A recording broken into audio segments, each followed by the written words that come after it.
Lock. Well, today is the 24th annual World No Tobacco Day, sponsored by the World Health Organization to raise awareness of the devastating effects of smoking. But a full-page ad in this morning's New York Times challenges the Global Health Organization to get behind a controversial new product known as the E-Cig. It's an electronic, non-tobacco cigarette. There it is. We're joined now for an exclusive interview by the man behind those, John Cameron. He is the younger brother of James Cameron of Avatar and Titanic fame. And, of course, by our media reporter, Dennis Neal, who's been following the story very closely. And, Dennis, I want to start with you on this because the FDA they've talked about that they're not so sure about these e-cigs, but they're not really making a move yet on them. So FDA, what's going on? You would think from the onset, why is the FDA saying we'll take any safer alternative? And cigarettes have 4,000 chemicals and 80 carcinogens, and e-cigs have 4 ingredients, no carcinogens, and only nicotine. Why don't we just open up? But instead, they tried to regulate its direct delivery system, lost that battle in court. They tried to ban shipments of it. They tried to block makers from making any quit smoking claims. They've been very kind of tough. Now they want to apply cigarette rules to e-cigs, even though e-cigs have no tobacco and no smoke involved at all. And so for our guest John Cameron, who he ends up trying it 6 months ago for the first time. He was a pack-a-day smoker for 10 years. He tries it, and he has not gone back to a cancer stick ever since. So John Cameron, this must be frustrating for you, given that you feel like you found a safer alternative, and yet you're having such a hard time. There's 46 million smokers in the U.S., and I think e-cigs have maybe several 100,000 users. What's the basic problem, John?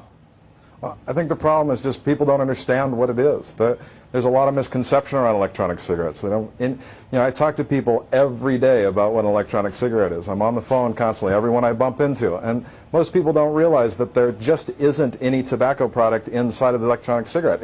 It's a nicotine delivery system. It has 4 chemicals in it. It's got vaporizing fluid that has come from asthma inhalers that have been FDA approved for 50 years. We have lots of data on what's inside an electronic cigarette. I think the thing I confront most is just misconception about what it is. It boils down to a battery and some vaporizing fluid. Yeah, so your ad in the New York Times today, very carefully lawyered, very obtuse, hard to get what you're really saying. You're supporting the WHO, even the WHO, even as you're saying you guys should study this. I mean, what you're basically saying between the lines of this ad, John, is that the FDA and the WHO, they don't get it. They're not embracing it, and they should be. Isn't that what you're saying? I think what I'm trying to do is open a dialogue. Ultimately, we have to talk about this. I mean, with 6 million lives on the line, I think any form of technology that moves forward that takes that into consideration, I think it's just too much for the human mind to wrap its head around. You have 6 million lives in jeopardy every year because of tobacco use, and here you have a technology that's off the shelf that you can put in people's hands tomorrow that's going to reduce that drastically, significantly. We have to fast-pace this. We have to get in front of the technology. We have to get out there in the world market. The FDA needs to get behind it. The WHO needs to get behind it. But what they need to do is establish an independent commission.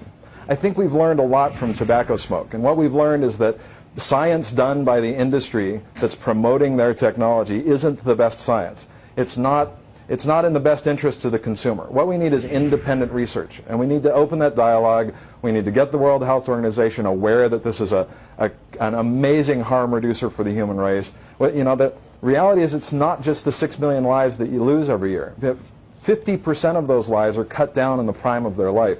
We're talking about another 2.7 million lives that live with the illness for the remainder of their lives. And we're talking about nearly 9 million people that we can save yearly. This is, the graphic need for this technology has kind of been put on the back burner. But John, what happened with big tobacco is any indication of where this is all going to go. It's going to end up in the court system. Dennis is sitting next to an attorney herself, Kimberly Guilfoyle. That's where I think this is going to end up, especially with the FDA's involvement. Well, I think so, and I think we know one thing: the FDA rarely moves quickly, especially even in the face of overwhelming evidence of a good idea or a great drug. And you're seeing that happen here, and this is something that can be life-saving. This is probably going to go by the way of the courts, and then it will have its day in court and then prevail, is my prediction. But the sad fact of the matter is, in terms of lives lost in the interim, people who could be helped by it while there's such a delay. Because nicotine is still a drug at the end of the day. Without the smoke, fine. Right. John Cameron, I think one thing working against e-cigs is that you're caught in between. So the pro-tobacco cigarette makers don't want the product, and someone who sells Nicorette gum doesn't necessarily want your product. It's a rival. Yet the anti-smoking people people think it's anathema and it's scandalous to think of a safer cigarette at all. And because your thing looks like a cigarette and I still get to puff on it and hold it, I think the anti-smoking people think that somehow you are giving into addiction and you're not ending it.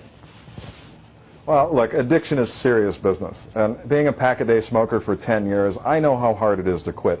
I tried everything. I tried patches, I tried gum, and the reality is that the moment I picked up an electronic cigarette, I haven't smoked for 6 months.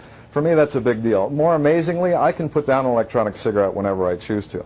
So from a very personal standpoint, I know this works. This is why I got into it. 6 months ago, trying to stop smoking, instantly stopped the moment I picked up an electronic cigarette. I didn't need to go out and do the immediate data to make the connect. I figured it out on my own. Right. But in the past 6 months, in talking to everybody, what we're learning is that to get to the FDA, to get to the WHO, to get to that conversation, we have to open a dialogue. We have to make sense of this. And the reality is that we have suffered the ills of tobacco for hundreds of years, and significant research has been done. We know exactly how bad it is for us, and here we have a replacement. We have to move on this. We can't just sit idly by. John Cameron, the CEO of E-Cig. It could be a great Hollywood movie. Talk to your brother about it. Yeah. Thanks for coming on Fox Business. Of course, we'd like to thank Dennis Neal as well. Yeah, thanks for coming on, John. Great job.